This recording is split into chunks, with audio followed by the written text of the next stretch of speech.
Hi there. Thanks for stopping by the Equity Trust Virtual Training Center. My name is John Bowens. In this three-part series, we're going to talk all about private placement investing with a self-directed IRA, self-directed Roth IRA, self-directed 401k, or other tax-advantaged investment account.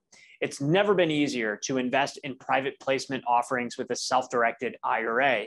See, years ago, it was incredibly challenging. There was a lot of paperwork, there was a lot of burden, a lot of confusion, complexity, and quite frankly, a lot of people were fearful of investing in the private markets with their self-directed retirement funds. But that has all since changed with the technology advancements that we've been able to deploy here at Equity Trust Company.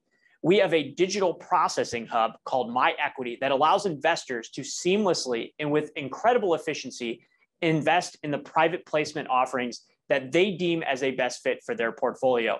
So in this first video, we're going to talk about the general application. In the second video, we'll actually walk you through the documentation required. We'll walk you through the logistics of funds moving from point A to point B.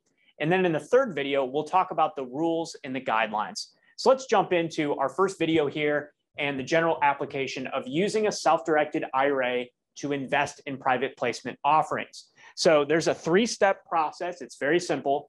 The first step of the process is open and fund your self-directed IRA.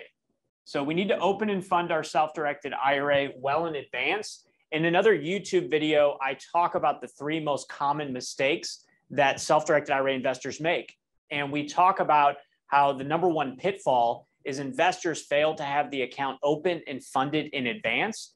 And you'll learn that it can take anywhere between 1 to 2 to potentially 3 weeks to move funds from point A to point B. And we're at the mercy of that other financial institution. So you want to make sure that you have enough runway there to be able to have your account funded so you can meet your funding deadlines. All right, the second step is directing your investment.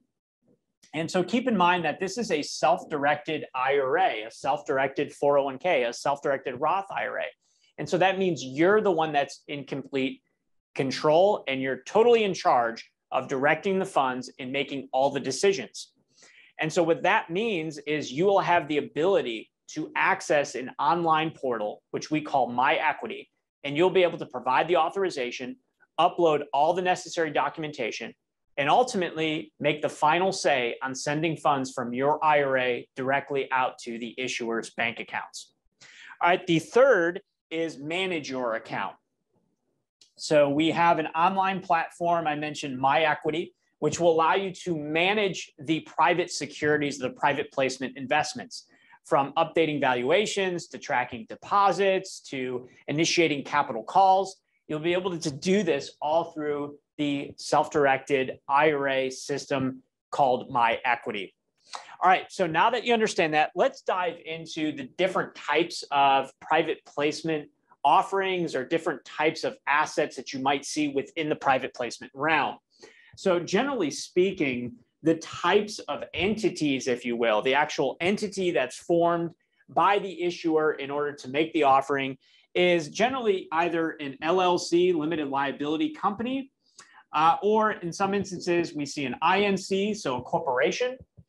So the LLC would be issuing a membership interest. There would be actual private equity. That's where that term comes from. There'd be actual private equity that is issued. So the IRA would take an equity position in the particular company. In the case of an INC corporation, they'd be issuing shares. So there'd be common stock or preferred stock or some other type of stock that they're actually issuing. And that's what the IRA would hold. So the IRA would be sending funds out. In return for those funds would be a security. That security might be in the form of an interest in an LLC, or it might be in the form of shares of a corporation. We also, of course, would see the limited partnership structure. So in that instance, the IRA would become a partner in the limited partnership. And so there'd be a partnership interest that's held in the Equity Trust IRA. Generally speaking, these entities would be issuing an actual certificate. In many cases nowadays, with the advancements of technology, these certificates are electronic. So the actual underlying security of the IRA is an electronic certificate that can be received in custody in the IRA. And here at Equity Trust, we have the processes, we have the personnel, we have the custody solutions and technology in order to accommodate all the pipes and plumbing that go into the moving of funds in and out and the securities in and out of the self-directed retirement account. Now, beyond actual equity, we also see investors using their IRAs to invest in private debt.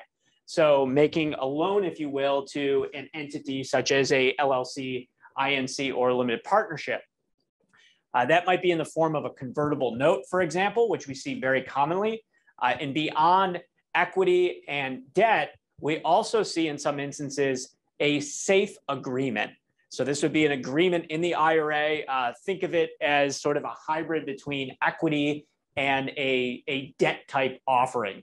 So whether you're looking to invest directly into the company as an equity partner, if you're looking to invest on the debt side, or if you're looking to invest in an asset type like a safe agreement, those are all possible within a self-directed IRA. There are some limitations or restrictions. In the third video, we'll dive a little bit more deeper into that and what that looks like. All right, so now that you understand the three-step process, you understand the different types of entities, it's really important to understand that when your self-directed IRA makes an investment, so as long as you follow all the rules and all the procedures, your IRA is not distributing money to you. There's no taxes or penalties. If you follow the right process, then your direct investment from the IRA out to the issuer, there's no taxes or penalties. It's just like buying a stock or a mutual fund that is publicly traded, where you have funds leaving the IRA. In return for those funds is a stock certificate. The other question I get quite frequently is, John, do I need to form an LLC, limited liability company, that my IRA is the sole owner of? And then that limited liability company is sending funds out and investing and subscribing into these various types of entities. That would not be necessary. So there would be no reason for your IRA to form its own LLC.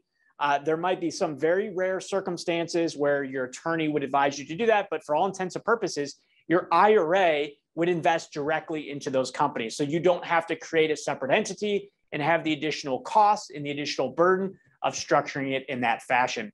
So I hope you enjoyed this first video in our three-part series. Join us for our next video where we're going to dive into the logistics, mechanics, the documentation required. And you can check out our other YouTube videos as well. Subscribe to our YouTube channel. Until the next video, keep leveraging compounding interest in the absence of taxation.